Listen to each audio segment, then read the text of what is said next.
नमस्कार दोस्तों, मैं एग्जाम प्रैक्टिस में आप सभी लोगों का बहुत बहुत स्वागत है। उम्मीद है आप लोग बहुत अच्छे होंगे और अच्छी तैयारी कर रहे होंगे। 19 तक का ये आज का आपका 81 से 90 तक का श्लोक है। ये आपका टीजीटी, पीजीटी, नेट, डीएसएसबी मतलब कहीं भी अगर संस्कृत में 19 तक पूछा जाता है तो इससे बाहर आपका नहीं आने वाला है। और इसकी विस्तृत व्याख्या पढ़ लीजिए आप लोग।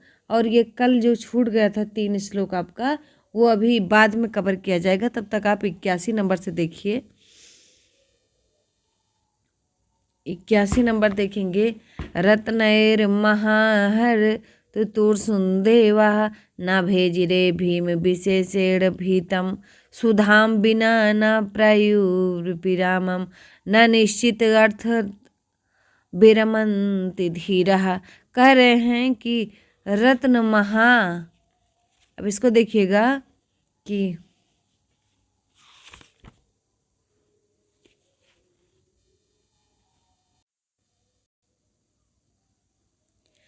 रत्न महा मतलब महान रत्न पा जाने पर भी, महारत्न क्या है? महारई मतलब महाहरी मतलब होता है महंगा। रत्न पा जाने पर ना तो तुरसन देवा, जो देवता लोग थे वो संतुष्ट नहीं हुए। और क्या है? ना भेजिरे भीम विशेषेण भीतम, कह रहे हैं कि नहीं हुए ना। और भेजिरे माने क्या होता है? पाया, नहीं पाया। और भीम माने क्या होता है? भयंकर। और विशेषेण होता है, विषेण माने क्या होता है बताएंगे तो विष द्वारा। भीतम माने डरे नहीं, अभय नहीं किए। और सुधा बिना ना प्रायुर्विरामम, कह रहे हैं कि सुधा माने अमृत के बिना, माने बिना उन्होंने क्या किया? विराम नहीं किया।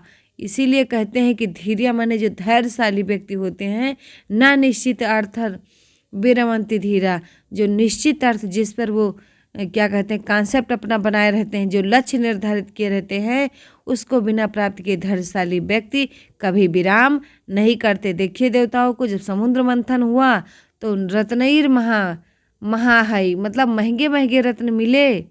चाहते तो महंगे महंगे रत्न ले लेते, बड़ा जीवन निपटारा करते, लेकिन नहीं।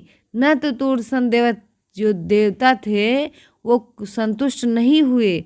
और यहाँ तक कि न भेजरे भीम विषेण भीतम, उसमें विष भी निकला था, लेकिन उससे भयंकर विष निकला था। शंकर भगवान पिए थे तो वो भी मरने के कगार पे पहुँच गए थे, लेकिन भगवान हैं तो भयंकर विष के निकलने पर भी नहीं डरे। और तब तक नहीं डरे जब तक सुधा बिना न प्राप्युर विरामम, जब तक उनको सुधा अमृत प्राप्त नहीं हो गया तब तक वो लगे रहे, मतलब विराम नहीं किए। इसीलिए कहते हैं कि जो धैर्यशाली व्यक्ति होते हैं वो निश्चित अर्थ का मतलब होता है जो लक्ष्य निर्धारित किए होते हैं बिना उसको प्राप्त किए कभी विराम नहीं करते, कभी शांत नहीं रहते, अर्थात लगातार लगे रहते हैं। एक बार वाचन करके हम लोग आगे बढ़ जाते हैं कि रत्नईर महाहैर तुतुस न देवा न भेजिरे भीम विषेण भीतम सुधा बिना न प्राप्युर विरामम न निश्चित अर्थादि विरमन्ति धीरः। अगला देखेंगे, ये है आपका क्वचिद पृथ्वी सय्यः क्वचिदपि च पर्यंक सहनः क्वचित् शाकाहारः क्वचिदपि च शल्योदनं रुचिः क्वचित् कंठाधारी क्वचिदपि च दिव्यांबरोधरो मनसि कार्यार्थी न गणयति दुखम न च सुखम। अब इसमें देखिएगा, जो मनुष्य कार्यार्थी होते हैं, कार्यार्थी जो लक्ष्य पाने के लिए एकदम मेहनती होते हैं, वो सुख दुख की गणना नहीं करते हैं। तो देखेंगे जो कार्य सिद्धि व्यक्ति होते हैं, कार्यार्थी जो चाहते हैं कि हमारा कार्य सिद्ध हो जाए, ऐसे मनुष्य लोग न गणयति मतलब गणना नहीं करते किसकी, न दुख की न सुख की। ऐसे लोग दुख सुख की गणना नहीं करते। देखिए किस तरीके से, जैसे क्वचित पृथ्वी सय्यः, कह रहे हैं कि कहीं कहीं भूमि पर शयन कर लेते हैं, क्वचित पृथ्वी सैया मतलब कभी कभी कहाँ पृथ्वी सैया मतलब पृथ्वी को ही अपनी सैया बना लेते हैं, पृथ्वी पर शयन कर लेते हैं। क्वचित पिचा पर्यंक सहना, और कभी कभी उनको क्या हो जाता है, पर्यंक सहना होता है। पर्यंक सहना मतलब पलंग पर सोते हैं। और क्वचित शाकाहारा, कभी कभी वो शाकाहार, कहीं कहीं वो क्या करते हैं, शाकाहार मतलब अच्छे खासे भोजन मिल जाता है। और क्वचितप च शल्योदनम रुचि है मतलब, और कहीं कहीं उनको शल्योदन खाना पड़ता है। केवल क्या खाना पड़ता है कि केवल भात खा के स्वाद लेना पड़ता है। ओदनम मने होता है भात। और क्वचित कंथाधारी, और कहीं कहीं वो जीर्ण वस्त्रों को धारण करते हैं। कंथाधारी मैंने क्या होता है, फटे चिथड़े कपड़े पहनना। और क्वचितप च दिव्यांबरे धरो, और कभी कभी या कहीं कहीं वो दिव्य अंबर धारण कर लेते हैं, मतलब अच्छे वस्त्र धारण करते हैं। तो मनुष्य जो कार्यार्थी होता है, जिनको अपने लक्ष्य पाने की चाहत होती है, वो सुख दुख की गणना नहीं करते। चाहे उनको आप पृथ्वी की सैया पर लिटा दीजिए और चाहे उनको पर्यंक शयन दे दीजिए। मतलब क्या है कि पृथ्वी पर लेटेंगे तब भी उनको अपने गोल की चिंता रहेगी, अपने लक्ष्य की चिंता रहेगी। और यदि आप उनको पलंग पर लिटा देते हो, बढ़िया सोफा वोफा लगा के बढ़िया बिस्तरा लगा देते हैं, तब भी उनको अपने किसकी चिंता रहेगी, अपने लक्ष्य की चिंता रहेगी। क्वचित शाकाहारा मतलब चाहे उनको जितना बढ़िया वीआईपी भोजन दे दीजिए, तब भी उनको क्या रहेगा, अपने लक्ष्य की चिंता।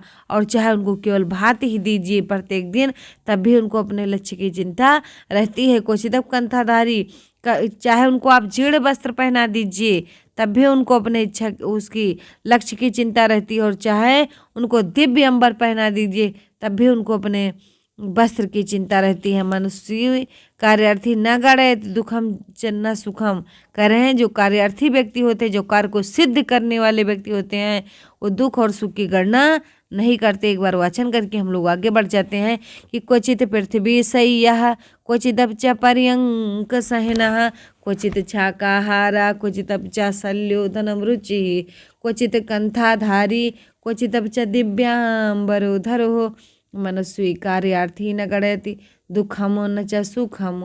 अगला देखते हैं,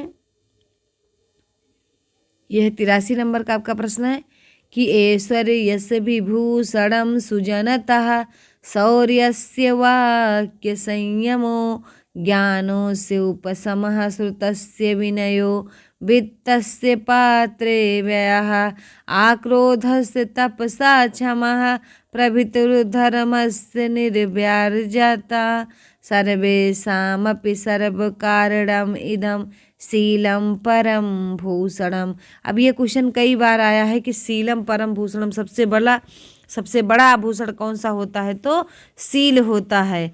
कह रहे हैं कि ऐश्वर्यस्य विभूषणम सुजनतः, शौर्यस्य वाक्य संयमो। कह रहे हैं कि ऐश्वर्य सब जो धन होता है,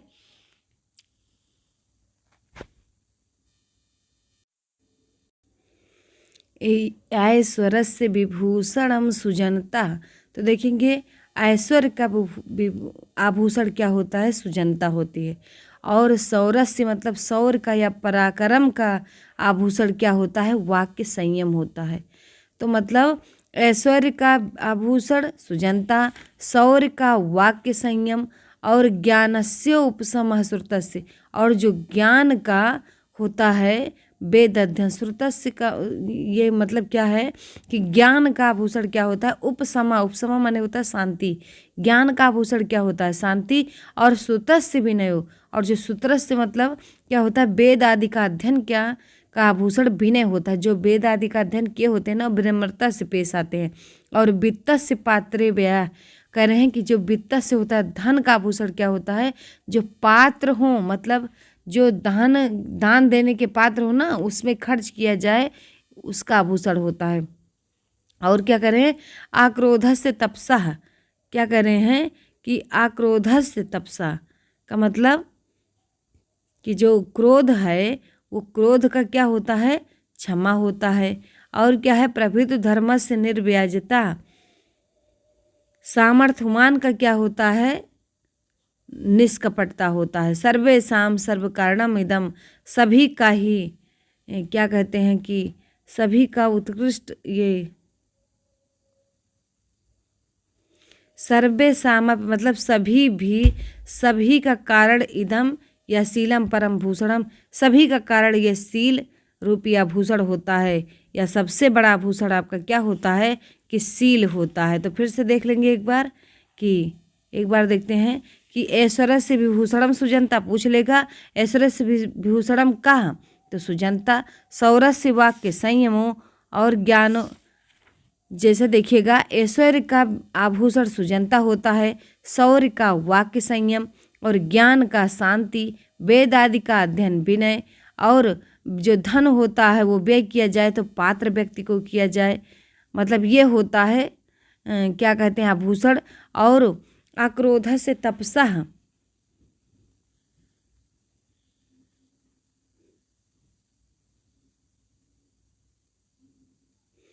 आक्रोध से तपसा का मतलब क्या होता है कि जो होता है तप के लिए क्या है, क्रोध ना करना। खूब तपस्वी हो क्रोध करो तो कोई मतलब नहीं उसका, मतलब तपस्वी का आभूषण क्या होता है, क्रोध ना करना। और क्या होता है, क्षमा प्रभृति धर्म से निर्व्याजता। कह रहे हैं कि जो सामर्थ्यवान व्यक्ति होते हैं, सामर्थ्यवान वो कैसे, प्रभवित लिखा है, जो सामर्थ्यवान व्यक्ति होते हैं वो क्षमा करना उनका सबसे बड़ा आभूषण होता है।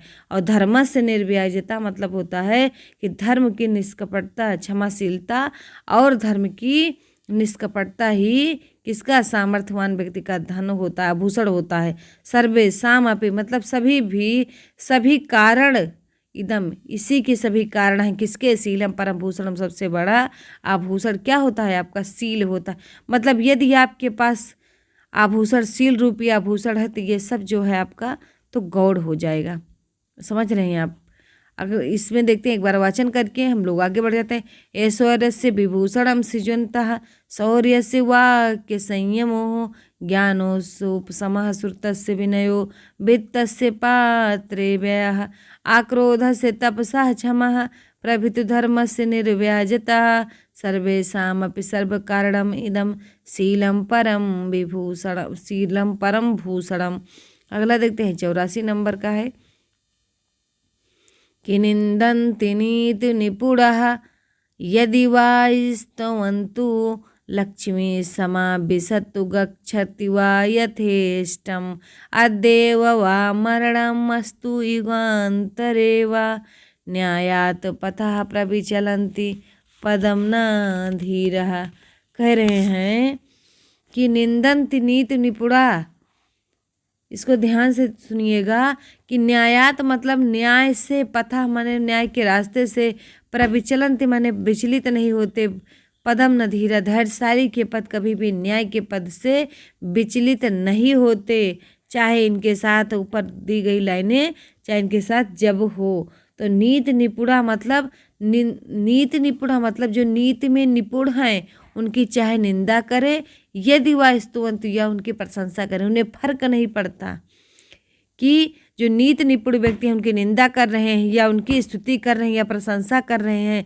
और लक्ष्मी समाविशतु गच्छत व यथेष्टम, लक्ष्मी समाविशतु मतलब आए, और गच्छत व यथेष्टम अपनी, यथेष्टम मतलब होता है अपनी इच्छा के अनुसार, गच्छत माने चली जाएं। आदेव व मरणमस्तु, आदेव मतलब आज ही मरण हो, या फिर आप या युगांतरे मतलब कई सालों बाद हो, युग युग के बाद हो, लेकिन जो न्याय से, न्याय धैर्यशाली व्यक्ति कभी भी न्याय के रास्ते से विचलित नहीं होते हैं। एक बार वाचन करके हम लोग आगे बढ़ते हैं कि निंदन्ति नीतु निपुणाः यदि वा स्तुवन्तु, लक्ष्मी समाविशतु गच्छति वा यथेष्टम्, अद्येव वा मरणमस्तु युगान्तरे वा, न्यायात् पथा प्रविचलन्ति पदम न धीरा। जो धैर्यशाली व्यक्ति होते हैं कभी भी अपने न्याय से कभी भी विचलित नहीं होते, चाहे उनका नीति निपुण व्यक्ति निंदा करे या प्रशंसा करे, लक्ष्मी आए चाहे अपनी इच्छा अनुसार चली जाएं, आज ही मरण हो चाहे युग युगांतर बाद हो, लेकिन उनको फर्क नहीं पड़ता, वो कभी भी न्याय से विचलित, न्याय के रास्ते से विचलित नहीं होते। अगला देखते हैं 85 नंबर का है आपका प्रश्न कि भग्नाशस्य करण्डपिण्डित म्यालेन इन्द्रिया रुक्षुदः कृत्वा आखु विखरम स्वयं निपतितो नक्तं मुखे भोगिनः त्रिपत्तस्य पिसितेन सत्तु असह तेनेव यातः पथा लोकः पश्यति दयमेव हि नृणाम वृद्धियो क्षयो कारणम क्षय कारणम। करे लोकः मतलब लोक में देखो, संसार में पश्यत माने देखो कि दयमेव मतलब भाग्य ही या देवता ही, नृणाम माने मनुष्यों के, वृद्धि माने वृद्धि का, और क्षय माने क्षय का, कारण माने कारण होता है। वृद्धि का भी वही कारण होता है और क्षय का भी वही कारण होता है। तो देखिएगा, कह रहे हैं संसार को, पूरा लोक संसार को संबोधित कर रहे हैं कि भाग्य ही मनुष्यों की उन्नति और अवनति का कारण होता है। देखिएगा कैसे कि भगनाशस्य कह रहे हैं कि भगनाशस्य करंड पिंडित म्याल इंद्रिय क्षुधा। देखिएगा, इसका भगनाशस्य माने होता है निराशा, जिसकी आशा भग्न हो गई हो, मतलब जो निराश हो गया हो व्यक्ति।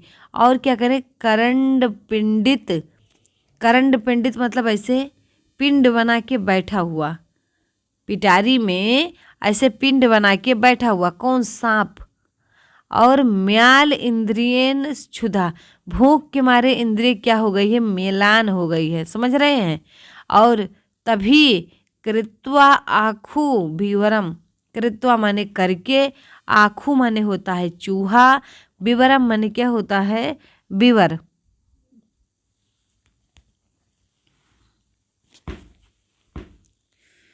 आगे देखते हैं, स्वयं निपतितो मतलब स्वयं माने अपने आप, निपतितो माने आ गया या गिर गया। नकतम मुख्य भोगिना, नकतम मतलब रात में, मुख्य मतलब मुख में, भोगिना मतलब उस सांप की।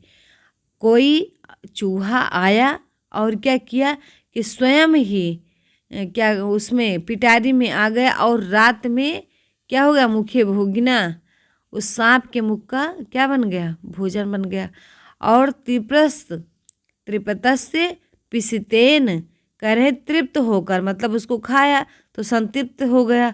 और सत्वरम मतलब शीघ्र ही, असौ तेन, रुक जाइए इसको साफ कर दे थोड़ा, तेनेव याता पथा, तेनेव माने उसी के द्वारा, किसके द्वारा, उस आँखों के द्वारा, उस चूहे के द्वारा, याता पथा मतलब जो रास्ता बनाया गया, उसी से सत्व रसम क्या है, उसी से शीघ्र ही निकल भी गए। सत्वर, सत्वर मतलब होता है शीघ्र ही निकल गया। लोका मतलब हे संसार के लोग देखिए कि पश्चात देव में भी कहते हैं कि भाग्य ही मनुष्य के वृद्धि और क्षय का कारण होते हैं।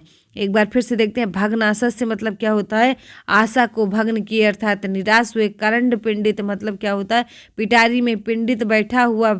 आगे म्याल इंद्रियों, भूख से एकदम म्याल इंद्रियों वाला हो गया।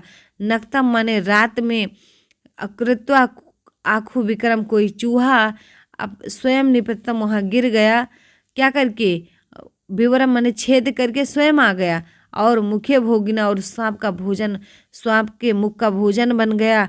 और देखिए सांप को देखो, त्रिपस्य पिसितेन सत्वरम तेनेव याता पथा, वो भी सांप भी क्या किया, तृप्त हुआ, भूख से तृप्त हुआ। और सत्वर माने शीघ्र ही हुआ, तेनेव मतलब उस चूहे के द्वारा ही बनाए गए रास्ते से बाहर निकल गया संसार के प्राणियों। देखो, ये भाग्य होता है जो मनुष्य के वृद्धि और क्षय का कारण होता है। अगला देखते हैं,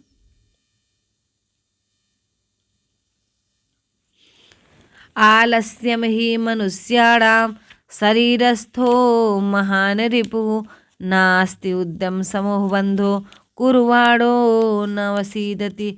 कह रहे हैं कि आलस्यम ही मनुष्याणाम, ही माने निश्चय ही, आलस्य माने आलस्य ही, निश्चय ही आलस्य ही मनुष्याणाम माने मनुष्यों के, शरीरस्थो महान रिपुः मनुष्यों के सबसे बड़ा शत्रु क्या होता है, तो शरीर ही उसका सबसे बड़ा, शरीर में स्थित ही जो आलस्य होता है वही मनुष्य का सबसे बड़ा शत्रु होता है। पूछा जाएगा कि भर्तृहरि के अनुसार मनुष्य के शरीर में रहने वाला सबसे बड़ा शत्रु कौन सा है, तो आलस्य है।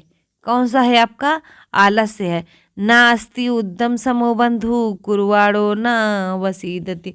कह रहे हैं कि और नास्ति माने नहीं है, उद्यम माने क्या होता है, उद्यम समा कर्मण्यता के समान, बंधु माने भाई, कुरवाड़ो ना वसीदति, कुरवाड़ो मतलब कार्य करते हैं, और ना वसीदति मतलब होता है क्या, दुखी नहीं होते हैं।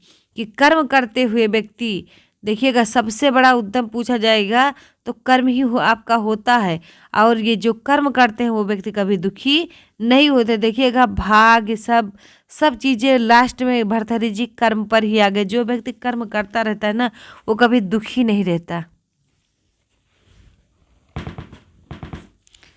तो देखते हैं कि ना समो पूछ लेगा कि किसके समान कोई बंधु नहीं, तो उद्यम के समान, अर्थात जो क्रियाशील व्यक्ति हैं उनके समान कोई बंधु नहीं होता। सबसे बड़ा अगर भाई कोई हमारा है तो कर्म है, जो हमारे हर रास्ते पर हमको ले जाता है। और कुरवाड़ो नावसीदतम, और जो व्यक्ति कुरवाड़ो मतलब कर्म करते रहते हैं वो नावसीदत कभी दुखी नहीं रहते।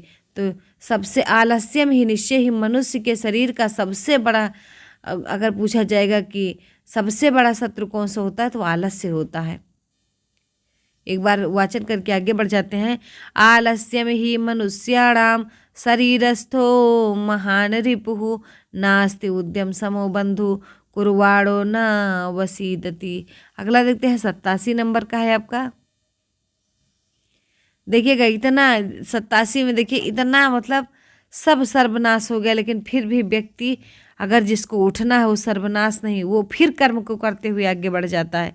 कि छिन्नोपि रोहति तरुः क्षीणो अपि उपचीयत पुनश्चंद्रः एते ब्रह्मसन्ति संताः संतप्तेन दुखेषु समतप्यन्तेन दुखेषु। कह रहे हैं कि यही सब जो सज्जन, संता माने सज्जन लोग होते हैं, संतप्त ना दुखे, जब इन लोगों को तपन को देख लेते हैं ना तो कभी दुखी नहीं होते। कैसे कि छिन्नो अपि रोहति तरो, मतलब छिन्न मतलब एकदम कट गया होता है जो पेड़, वो भी रोहति माने क्या होता है, फिर से तैयार हो जाता है। रोहति माने पुनः उग जाता है। तो जैसे ये आम का वृक्ष है तो आम का यह वृक्ष, इसको जड़ से काट देंगे, कहीं कहीं देखे होंगे, तभी ये यही जड़े से एक मतलब निकल आता है, क्या कहते हैं, एक शाखा निकल आती है। तो क्या कहते हैं, जिनको आगे बढ़ना है उनको चाहे जितना आप काटेंगे, जिस तरीके से इस पेड़ को आगे बढ़ना था, तो ये छिन्नो अपि रोहति तरो मतलब छिन्न कट पिट जाने के बाद भी ये फिर से पेड़ उग गया। और छीड़ो अपि उपचीयते पुनश्चंद्रा, क्या चंद्रमा नहीं छीड़ होता, चंद्रमा ऐसे होता है लेकिन लास्ट में इसे पतला से हो जाता है। फिर भी चंद्रमा छीड़ होने पर भी पुनः क्या कहते हैं कि फिर बढ़ता है। पुनः उपचीयते का मतलब होता है फिर बढ़ता है। और इत ब्रह्मसंता, ऐसा विचार करके जो सज्जन होते हैं, संतप्ते ना दुखे, से अपने दुख से कभी दुखी नहीं होते, संतप्त नहीं होते। अगला देखते हैं, इसका एक बार वाचन कर लेते हैं तब आगे बढ़ते हैं। छिन्नो अपि रोहति तरुः क्षीणो अपि उपचीयते पुनश्चंद्र। हम आपको बताते चले, जब ये हम दोबारा पढ़ने लगे तो ऐसा दिमाग लगाइएगा कि अर्थ भी आपको तुरंत समझ में आ जाए। ये वीडियो लंबी ना हो और 10 श्लोक आपका कंप्लीट हो, यही लिए आपको जल्दी जल्दी पढ़ाया जा रहा है। नहीं तो अगर एक श्लोक 2 श्लोक 10-10 मिनट 20-20 मिनट खींचा जाता है आपका ना, तो एकदम दिमाग में बैठ जाता है। लेकिन उम्मीद करते हैं अगर आप लोग बढ़िया तैयारी करना चाहते हैं ना, तो बिना मतलब की बात ना सुन के केवल अपने टॉपिक की बात सुनिएगा, क्योंकि जो खुद से मोटिवेट होता है उसको हम यहाँ स्क्रीन पे आके मोटिवेट नहीं कर सकते। हमको एक नौकरी लेना है टीजीटी में, तो यही बात ख़त्म है, फिर वही हमारा मोटिवेशन बन जाता है। ये नहीं कि हम आपको 50 घंटा यही निःशतक पढ़ाएं। आपका इस निःशतक है, फिर अभी सुपर 30 क्वेश्चन पढ़ाया जाएगा, और आप जो टेट की तैयारी करते हैं उनके लिए भी है। इसके अलावा भी अगर आप पीजीटी में भी लगे रहे, निःशतक भी पढ़ रहे हैं, तो पीजीटी का भी ग्रंथ अब आने ही वाला है मृच्छकटकम। तो आगे देखते हैं, 88 नंबर का है आपका कि नेता यस्य बृहस्पति प्रहरणं ब्रजम सुरः सैनिकाः स्वर्गो दुर्गम अनुग्रहः किल हैरार एरावतो वारणः इति ऐश्वर्य बलान्वितो वपि बलभिद भग्न परैः शंकर तदव्यक्तं ननु दैवमेव शरणं धिक धिक वृथा पौरुषम। कह रहे हैं इतना बड़े बड़े आदमी के ऊपर संकट आता है तो हम लोग तो एक छोटे से प्राणी हैं। तो देखिएगा कैसे कि नेता यस्य बृहस्पति ही, करे जिसका नेता कौन है, जिसका गुरु बृहस्पति है। देखिए गुरु सबके है लेकिन सबसे बड़ा गुरु कौन सा होता है, बृहस्पति। तो नेता यस्य बृहस्पति, जिसका गुरु क्या है, बृहस्पति है। अप्राहरणम ब्रजम, और जिसके पास कैसा ब्रज है बताएंगे, जिसके पास प्रहरणम ब्रजम है कि प्रहार करने वाला ब्रज है। और सुरह सैनिका, और उनके पास सैनिक भी हैं। तो सुरह माने देवता लोग हैं जो हमारी सहायता करते हैं, वही सैनिक उनके यहाँ। हमारी तो एक देवता सहायता करते हैं, उनके तो सब देवता सहायता करते हैं। आगे देखना, स्वर्गो दुर्गम, कह रहे हैं अनुग्रह। अगर घर पूछा जाएगा कि कुछ लोग कहते हैं कि इनके घर चोरी हो गई, तो इसका कारण क्या था कि इनके घर में ताला नहीं लगा था। तो सुनिएगा, स्वर्ग में आपका दुर्गम घर है जहाँ कोई जा नहीं सकता। और क्या है, किल माने निश्चय ही, ऐरावत वारणा। और हाथी की बात पूछी जाए तो सबसे बड़ा ऐरावत हाथी आपके पास है, मतलब इनके पास है, इंद्र जी के पास है। और इति ऐश्वर्य बलान्वितो अपि, इतना ऐश्वर्य बल होने पर भी बल भिद भगनई पराशंकिरा। बल भिद मतलब बल नामक जो राक्षस होता है, भगना पराशंकर मतलब परई मतलब क्या होता है, शत्रु होता है। और शंकर माने क्या होता है, शंकर माने क्या होता है बताएंगे आप लोग कि संग्राम में, संगरे लिखा है, संगरे माने संग्राम में। फिर भी क्या है आपका, संग्राम में भग्न हो गए, हार गए इंद्र भगवान। तद व्यक्तम नन देवम, तब देखिए निश्चय ही, देव माने भाग्य ही क्या होता है कि भाग्य ही संरक्षक होता है सबका। धिग धिग प्रथा पौरुषम, इसी प्रकार कहा जाता है कि ये आपका पौरुष जो है व्यर्थ है। इंद्र भगवान का पौरुष व्यर्थ है, पुरुषार्थ व्यर्थ है। क्योंकि जिसके पास इतना बड़ा गुरु बृहस्पति हो, जिसके पास ब्रज हो, जिसके रक्षा करने के लिए ब्रज हो, और सुरह सैनिका हो, जिसके सैनिक ही भगवान हो, और जिसके पास दुर्गम स्वर्ग में घर हो, और क्या है कि और ऐरावत हाथी हो, इतना बलशाली होने पर भी इंद्र भगवान राजा बलि से या बल नामक राक्षस से हार गए। संगर माने क्या होता है, संग्राम में। परई मतलब क्या होता है, शत्रुओं के द्वारा हार गए। तो कहते हैं तद व्यक्तम ननु देवम, तो भाग्य ही क्या है आपका कि इससे स्पष्ट होता है कि भाग्य ही क्या होता है, संरक्षक होता है। तो धिक धिक प्रथा पौरुषम, तो पौरुषास्त्र बेकार है, वही मात्र शरण है। और पौरुष व्यर्थ अर्थात उसे धिक्कार है कि हमारे पास चाहे जितनी ताकत हो, हम कुछ नहीं कर पाएंगे जब तक हमारे पास भाग्य हमारा साथ नहीं देगा। ये आप देखते भी होंगे कितना इतना यहाँ कर ले, 125 में 122 कर लेते हैं, लेकिन जब वहाँ जाते हैं तो यदि भाग्य साथ दे रहा है तो 122 प्लस हो के 124 हो जा रहा है। और भाग्य नहीं साथ दे रहा है तो आप सब सही लगाएंगे, लेकिन फिर भी उसमें 2-4 क्वेश्चन आपका खत्म हो जाएगा। तो सबसे बड़ा आपका भाग्य बता रहे हैं भर्तहरि जी। 89 नंबर देखेंगे, कर्मायत्यम फलम पुंसाम बुद्धि कर्मानुसारणी तथापि सुधया भाव्यम सुविचारेयो कुरुवता। कह रहे हैं कि अब इसको देखिएगा,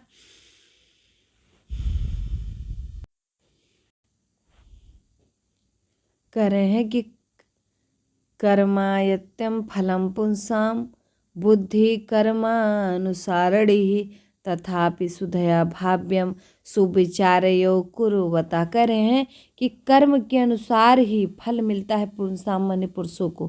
कर्म के अनुसार मतलब कि जो कर्म किए होते हैं उसी से के अनुसार सुख और दुख व्यक्तियों को मिलता है। कर्म के अनुसार ही क्या मिलता है, सुख और दुख। और बुद्धि सारणी। और जो बुद्धि होता है वो भी अपने कर्म के अनुसार मिलती है। जब आप सही कर्म कर रहे हैं तो सही बुद्धि मिलेगी, जब आप गलत कर्म कर रहे हैं तो आपको गलत बुद्धि मिलेगी। तथापि मैंने फिर भी सुधया मैंने जो बुद्धिमान लोग होते हैं वो भाव्यम सुविचार्य कुर्वता, अगर भविष्य में कोई काम करना चाहते हैं तो सुंदर विचार करके ही करेंगे या बिना विचारे नहीं करेंगे। सुविचार मतलब भली भांति विचार करके ही कार्य करते हैं या कार्य करना चाहिए। हम ये जानते हैं कि जो हम किए हैं वही उतना मिलेगा, कि कर्म के अनुसार ही हमको फल मिलेगा। यदि हम गलत किए हैं तो गलत फल मिलेगा, सही किए हैं तो सही फल मिलेगा। और क्या करें, बुद्धि भी कर्म के अनुसार ही मिलेगी। फिर भी जो सुधी लोग हैं उनको चाहिए कि क्या चाहिए कि सुंदर विचार करके, या क्या कहते हैं कि बुद्धिमान व्यक्ति को चाहिए कि विचार पूर्वक ही कोई कार्य करें। तो वाचन करके हम लोग आगे बढ़ जाते हैं कि कर्मायत्यम आयत्यम लिखा है कि मतलब मिलता है, कर्म के अनुसार ही फल पुंसाम माने पुरुषों को, और बुद्धि कर्मानुसार याद हो गया होगा। कर्मायत्यम फलम पुंसाम बुद्धि कर्मानुसारणी ही तथापि सुधया भाव्यम सुविचार्य कुर्वतः। अगला देखते हैं इस सेशन का, ये लास्ट क्वेश्चन है आपका 90। अब देख कितना भाग्य बलवान है, देखिए। खलु वाटो दिवसस्य ईश्वरस्य किरणैः संतापितो मस्तको वाञ्छान देशं मनः तपं विधिवशात् तालस्य मूलं गतः तत्रापि यस्य महाफलेन पततः भग्नं सशब्दं शिरः प्रायो गच्छति यत्र भाग्यरहितस्य तत्रैव यान्तापदः। कह रहे हैं कि कोई खलवाटा व्यक्ति जिसके सिर पे बाल नहीं है, खलवाट उसे ही कहते हैं। कह रहे हैं कि खलवाटा माने जिसके सिर पर बाल नहीं है, वो दिवस ईश्वर से मतलब क्या होता है कि दिन के ईश्वर की किरणई मतलब किरणों से, मतलब सूर्य भगवान की किरणों से संतप्तो मस्तके, संतप्तो का मतलब होता है संतप्त हो गया, उसका मस्तक पीड़ित हो गया। खूब तेज भगवान जी, वही दोपहर का माहौल रहा होगा, खूब तेज भगवान जी तप रहे थे। कौन? दिन के स्वामी सूर्य भगवान खूब तप रहे होंगे। उसी से संतप्त होकर क्या किया, खलवाड़ जो था मतलब जिसके सिर पर बाल नहीं था, वो क्या किया कि वांछन देशम अनातपम विधिवशात तालस्य मूलम गथा। कह रहे हैं कि ये चाहता था विधिवशात मतलब क्या हो, यहाँ देशम, देशम मना तापम मने कि दूसरे स्थान पे चला जाए। देशम मना मतलब यहाँ था, सोचा यहाँ जाके खड़े हो जाए, कुछ आराम मिल जाए। अब देखिएगा वहाँ खड़ा हुआ किसके नीचे, ताल के पेड़ के नीचे, ताड़ के पेड़ के नीचे। तो विधिवशात भाग्य बस देखिए, तालस्य मूलम गता, कहाँ चला गया, ताल के वृक्ष के नीचे चला गया। और देखिए जब वहाँ खड़ा हुआ तो तत्रापस्य महाफलेन, और जब वहाँ खड़ा हुआ तो महाफलेन बड़ा से ताड़ा के पतता भग्नम सा शब्दम सिरहा, उसके सिर को भग्न कर दिया। सा शब्दम मतलब शब्द के साथ, मतलब तड़ाक से गिरा, उसका सिर फूट गया। मतलब उसी सिर को बचाने के लिए वो बेचारा इतना पीड़ित हो गया था उस सर से कि सूर्य की किरणों से बचने के लिए वो ताड़ के वृक्ष के नीचे चला गया। मतलब एक स्थान से दूसरे स्थान पर चला गया, और वहाँ भी उसका भाग्य देखिए कि वहाँ भी महाफलेन, वही ताड़ के वृक्ष का फल इतना बड़ा गिरा कि उसका जो है सिर सशब्द करके क्या कहते हैं भग्न हो गया या फट गया। समझ रहे हैं, भग्न मतलब फट गया या भग्न हो गया। और प्राय गच्छति यति भाग रहता है, जहाँ भी जाते हैं भाग्य रहित व्यक्ति, और वहाँ ही यान्ता आपदा, वहाँ ही आपदा आ जाती है। तो कहते हैं जहाँ भी भाग्य रहित व्यक्ति जाते हैं वहाँ ही आपदा आ जाती है। तो एक बार हम लोग वाचन करते हैं और इस सेशन को समाप्त करते हैं। फिर मिलते हैं 91 नंबर के श्लोक के साथ। तो खलवाटो दिवसे ईश्वरस्य किरणैः संतापितो मस्तको वाञ्छान देशमनतपं विधिवशात् तालस्य मूलं गतः तत्रापि तस्य महाफलेन पततः भग्नं सशब्दं शिरः प्रायो गच्छति यत्र भाग्यरहितः तत्रैव यान्ति आपदा। कि कहते हैं कि भाग्य रहित व्यक्ति जहाँ भी जाएगा वहाँ आपदा आएगी। तो यही लिए ज़्यादा कहीं अपने को बचाने के लिए जाना वाना नहीं चाहिए, नहीं पता चले ताड़ के पेड़ के नीचे जाएं, वहाँ फटाक से क्या कहते हैं कि फल गिरे और सिर सशब्द करके फट जाए। तो मिलते हैं 91 नंबर श्लोक के साथ। तब तक के लिए 3-4 बार श्लोकों को पढ़िए एकदम ज़बरदस्त, और उसके बाद कहीं रख दीजिए मोबाइल। आप कहीं पढ़ लिख रहे हैं, खाना बना रहे हैं, कुछ भी कर रहे हैं, आप मोबाइल को रख दीजिए, चलती रहे। इससे क्या होगा कि आपके दिमाग में वो श्लोक बैठ जाएगा कि नहीं शतक का है। इससे आपकी सूक्ति क्लियर होगी, इससे आपके प्रश्नोत्तर क्लियर होंगे, मतलब कुछ भी आपका सब सही है। तो मिलते हैं अगली वीडियो में, तब तक के लिए जय हिंद जय भारत।